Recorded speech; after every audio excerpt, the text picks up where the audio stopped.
everyone, and welcome to Scratch Theory. In this video we're going to be making it so the cat can move left and right. In the last video we made it so the cat could have nice smooth gravity. So, we want our cat to move.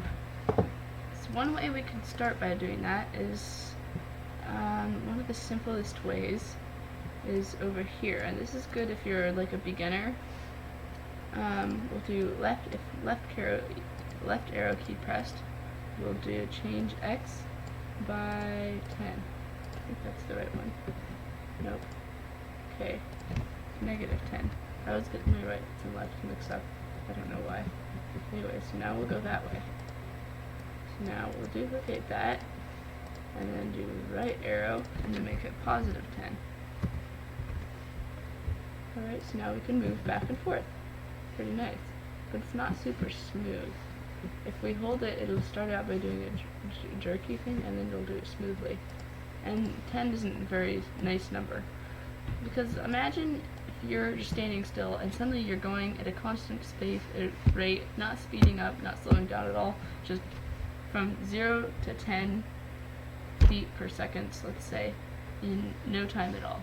That's not realistic. We want our cat to speed up, and then when we let go, it'll slow down.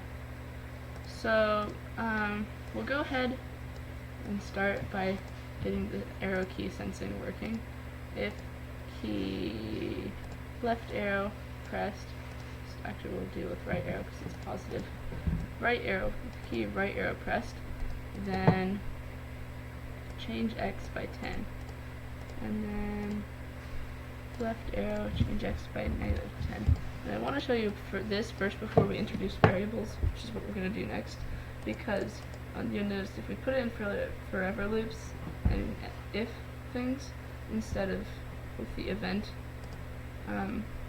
blocks like this, if we use this, there won't be that jerk at the beginning. We'll just start by moving back and forth smoothly, but not as smoothly as we want.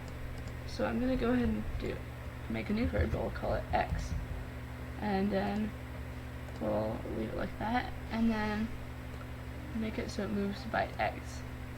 And so then at the beginning we want X to be 0. So then we can't move at all even though we're pressing the arrow keys. So we could change the value to something like 10, and then you see we could move, but I'll press both arrows and they'll both make me go the same direction, and that's not what I want. So what I'll do instead is make it so in right arrow, I'll make it so it's 0, start at 0, and in right arrow, every time I'm pressing right arrow, X will go up, and every time I'm pressing left arrow, X will go down.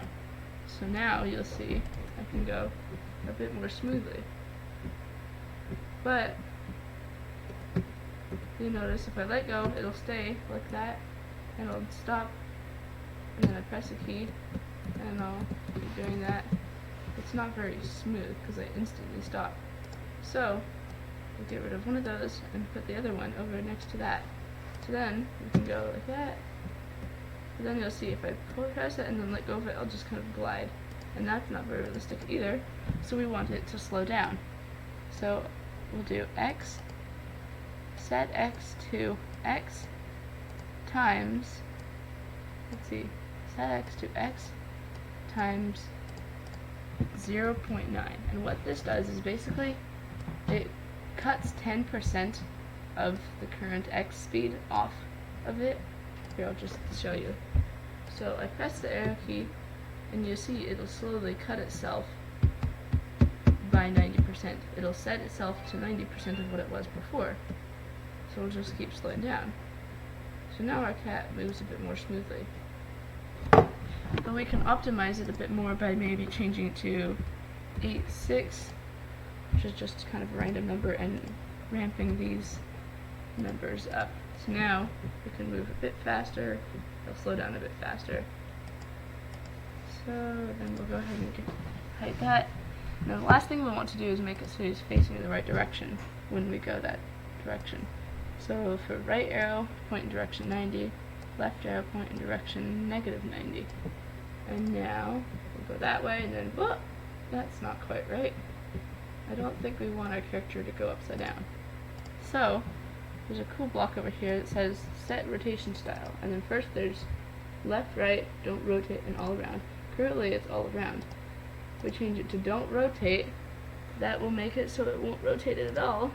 But if we change it left and right, it'll basically make it so that if the character is pointing one of these directions, it'll be facing right. If it's pointing one of these directions, it'll just be facing left. And it'll also flip.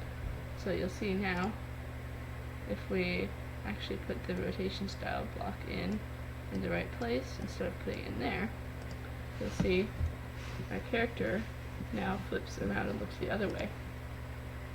And we'll also start it by facing 90. Now our character moves smoothly. Next is jumping. See you guys later. Bye.